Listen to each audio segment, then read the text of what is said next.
Hi, Tamal. Welcome to the Business Standard Banking Show. First of all, I want to talk to you about what you've written in your column this week about the microfinance sector. What is it that is driving this enthusiasm for the microfinance sector at this moment? Thanks, Ruchika. Yes, microfinance had a very, very tough time post-COVID. And now if you look at the numbers, I don't have the latest number. I use the till the March numbers. Latest numbers are even better.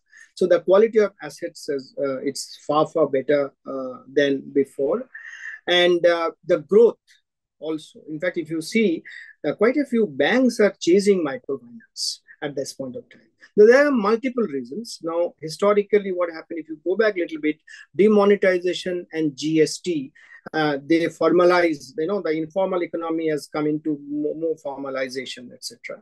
And then the COVID lockdown, all these things, actually, the hygiene factor has changed in this space. And now, after that, what happened? Reserve Bank of India changed the norms. The new norms started from 2022 April. First is the level playing field created.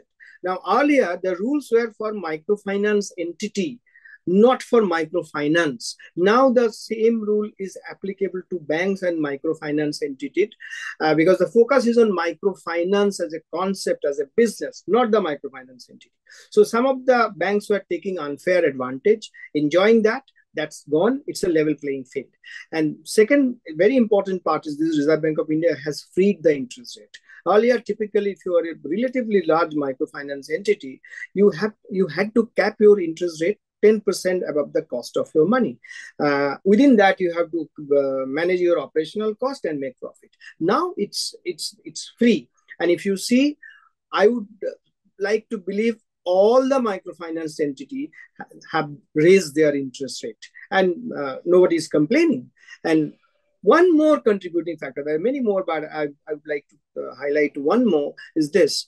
Earlier, the microfinance entities were only accessing the credit bureau. That's a person's exposure to the microfinance. Now they're getting the facts and figures of consumer businesses as well, which means somebody has taken a two-wheeler loan or a tractor loan from the banks or educational loan or any other housing loan, any other loan. Microfinance entities have everything on their plate.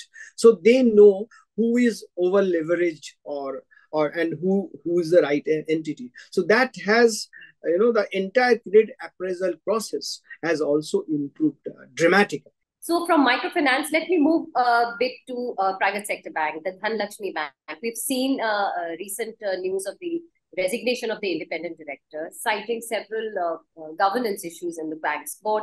What do you make of it, and what does it tell about the overall governance issues in our banks? Exactly, Ruchika. That has come to light, and the bank has informed the stock exchanges, and there are allegations about the conduct of the board and the CEO's role and many other things. Now, this is very critical. The governance is an issue, and not only with this particular bank which you named, even some of the other private banks also.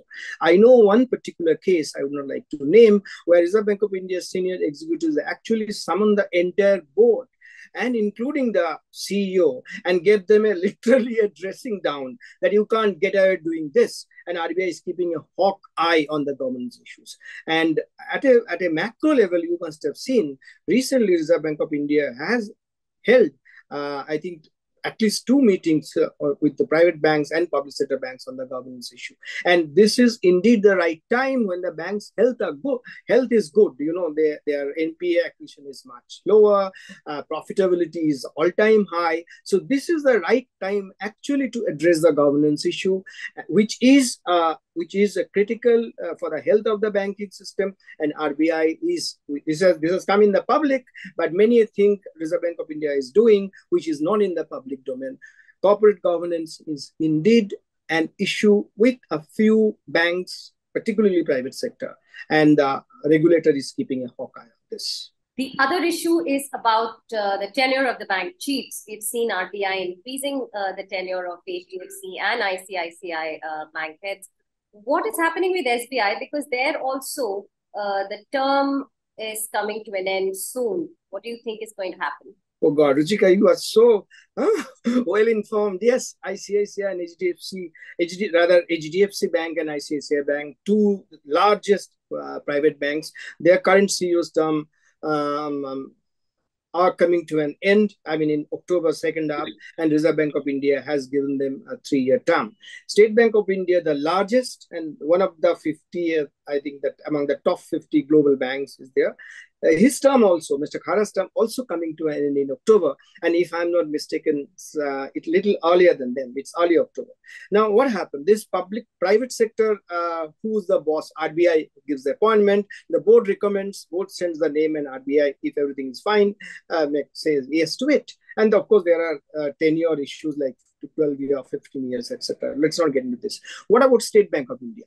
Now, well, my understanding is this: the current gentleman is set to get an extension because it's there is no interview, etc. is done, and this is done by the government because State Bank of India is a public sector bank and it's ruled by SBI norm, which other banks are Bank Nationalization Act governs them.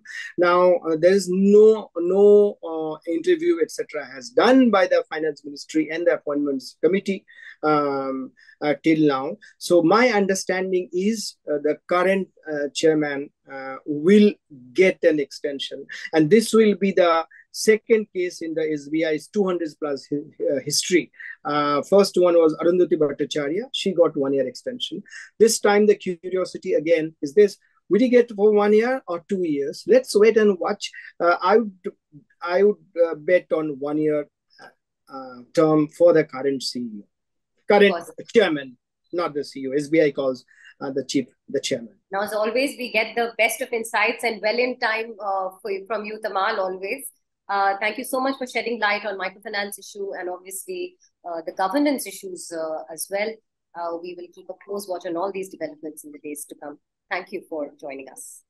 Thank you. If you like this video, share it and subscribe to Business Standard. For more news, views and insights, log on to www.business-standard.com. Do also follow us on YouTube, Twitter, Facebook, Instagram, Telegram and LinkedIn. I am the blue of the limitless sky. I am the inspiration that lets success soar high. I will achieve, I will fly high. I am the I in SBI. I'm backed by the nation's trusted bank, SBI, the banker to every Indian.